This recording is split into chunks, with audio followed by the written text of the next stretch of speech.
Hi friends, ఒక healthy breakfast తోటి మీ ముందుకు వచ్చేసానండి. జొన్న దోశలండి. మొన్న షార్ట్ వీడియో పెడితే భలే వైరల్ అయిపోయిందండి. చాలా వాళ్ళకి వెళ్ళిందండి రీచ్. సబ్స్క్రైబర్స్ కూడా చాలామంది వచ్చారు. చాలా హెల్దీ బ్రేక్ఫాస్ట్ అండి. ఒక్క గ్లాస్, నేను చూపించిన గ్లాస్ తోటి ఒక్క గ్లాస్ తీసుకుంటే 4 దోశలు ఖచ్చితంగా వస్తాయండి. ఇన్స్టెంట్గా మీకు హెల్దీగా కావాలంటే ఈ రకంగా ట్రై చేయండి. నేను చూపించే విధానంగా స్టెప్స్ అయితే ఫాలో అవ్వండి. ఒక గ్లాస్ జొన్న పిండికి 1 స్పూన్ జీలకర్ర, 2 స్పూన్ల ఉప్పు, ఒక ఫైన్గా చాప్ చేసుకున్న ఆనియన్స్ ప్లస్ ఫైన్గా చాప్ చేసుకున్న పచ్చిమిర్చి అండి. ఇంతేనండి, చిన్ని రెసిపీ ఇది. చాలా స్వీట్ అండ్ షార్ట్గా అయిపోతుంది. దీన్ని బాగా ఇప్పుడు పిసుకుతూ కలపాలండి. ఈ ఆనియన్స్ అనేవి విడిపోతాయి అన్నమాట లోపల. ఇలా పిసుకుతూ కలిపితే ఏమవుతుందంటే ఆనియన్స్ అనేవి మంచిగా మనకి లోపల విడిపోతాయండి. ఇప్పుడు నేను మా బాబు హెల్ప్ తీసుకుంటున్నానండి. వాటర్ పోస్తున్నాడండి మా బాబు. చూడండి, 1 కప్ జొన్న పిండికి 2 గ్లాసెస్ ఆఫ్ వాటర్ పడుతుందండి. ఇది మాత్రం పక్కా కొలత అండి. మీకు ఎక్కువ అయినా తక్కువ అయినా దోశ అనేది దెబ్బడిపోయిద్దండి. చాలా క్లారిటీగా చెప్తున్నాను. చూడండి, 1 గ్లాస్ పిండికి 2 గ్లాసెస్ ఆఫ్ వాటర్. ఇప్పుడు నేను నాన్ స్టిక్ పెనం తీసుకొని దాని మీద ఆయిల్, సిలికాన్ దాంతో, ఫుడ్ గ్రేడర్ దాంతో గ్రీస్ చేసుకుంటున్నాండి. సిలికాన్ స్పాచులా అంటారో, దీన్ని ఏమంటారో అంత ఐడియా లేదు. అమెజాన్లో తీసుకున్నాను. మంచిగా రెక్టాంగులర్ది కాబట్టి నేను అన్ని 4 సైడ్స్ మంచిగా గ్రేస్ చేసుకుంటున్నాను. దోశ మాత్రం పర్ఫెక్ట్గా వస్తుందండి. ఇలా కలుపుతూ కొంచెం పైనుంచి ఇలా పోసుకోవాలండి. ఇలా పోసేసుకోవాలండి. హెవీ గ్యాప్స్ ఉన్నా కూడా దాంట్లో మనం మళ్ళీ పోసుకుంటే కవర్ అయిపోతుందండి.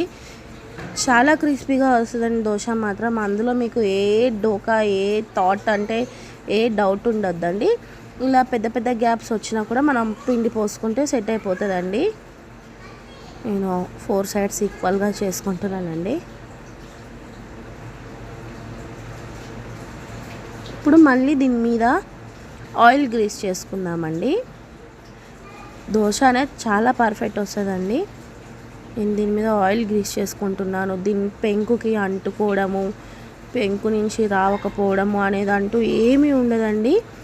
ఇలా చేసుకోవడం వల్ల మనకి ఏంటంటే టైం సేవ్ అవుతుందండి. ఫస్ట్ మనం హెల్తీగా తిన్నాము అనే ఒక మైండ్ సెట్ తోటి ఉంటాము. ఇంకోటి వైట్ పాయిజన్ అంటే బియ్యము అండి. బియ్యము, మైదాని వైట్ పాయిజన్ కింద ఇప్పుడు తీస్తున్నారు. సో దానికి కొంచెం దూరంగా ఉన్నట్టు ఉంటుంది. అండ్ మోర్ ఓవర్ జొన్న రొట్టె కంటే జొన్న దోశ చాలా ఈజీగా అయిపోతుందండి. ఇంకా జొన్న రొట్టె కూడా గట్టిగా ఉంటుంది. పళ్ళు లేని వాళ్ళు కూడా ఇలా సింపుల్గా ఈజీగా తినొచ్చండి. నేను జస్ట్ ఇలా ఎడ్జెస్కి ఇలా తీస్తున్నానండి. చూడండి, సింపుల్గా భలే వస్తుందండి దోశ మాత్రం. అంటుకుపోవడం అనేది అస్సలు ఉండదు. చూడండి, పర్ఫెక్ట్గా క్రిస్పీగా ఎంత బాగా వచ్చింది. కొంతమందికి 2 సైడ్ ఇష్టం, కొంతమందికి 1 సైడ్ ఇష్టం అండి. మా బాబుకి అయితే 2 సైడ్ ఇష్టం అండి. మా పిల్లలు మాత్రం వద్దు అనకుండా తినేది ఏదన్నా ఉంది అంటే అది జొన్న దోశ అండి. చాలా మంచిగా తింటారు ఇద్దరు కూడా. చాలా మంచిదండి పిల్లలకి. పిల్లలు తినేవాళ్ళు కూడా ఉండాలండి ఫస్ట్. మా పిల్లలు అయితే చాలా మంచిగా తింటారు.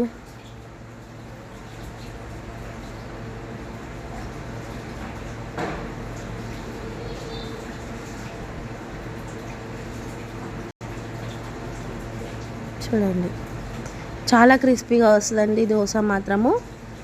పిల్లలకైతే ఇలా ఇచ్చేసేసి ఎగ్జాక్ట్గా సరిపోతుందండి. మనం ఏమీ పక్కన చట్నీ అలాంటివి ఏం పెట్టాల్సిన అవసరం లేదు. మా బాబు బాగా తింటాడండి. ఇది నా కోసం వేసుకున్నాను. లాస్ట్ దోశ అండి. ఎగ్జాక్ట్గా 4 వస్తాయండి. మా బాబుకి 1 వేసాను, ఇందులో మిగతా 3 ఉన్నాయండి. చూడండి ఎంత క్రిస్పీగా ఉన్నాయో. ఇలా కొడితే కూడా ఎంత క్రంచీ సౌండ్ వస్తుందో.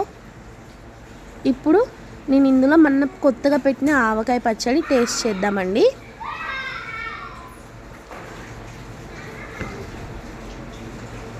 కొత్తగా పెట్టిన ఆవకాయ వేసుకొని తినేయడమేనండి. చాలా బాగుంటుందండి.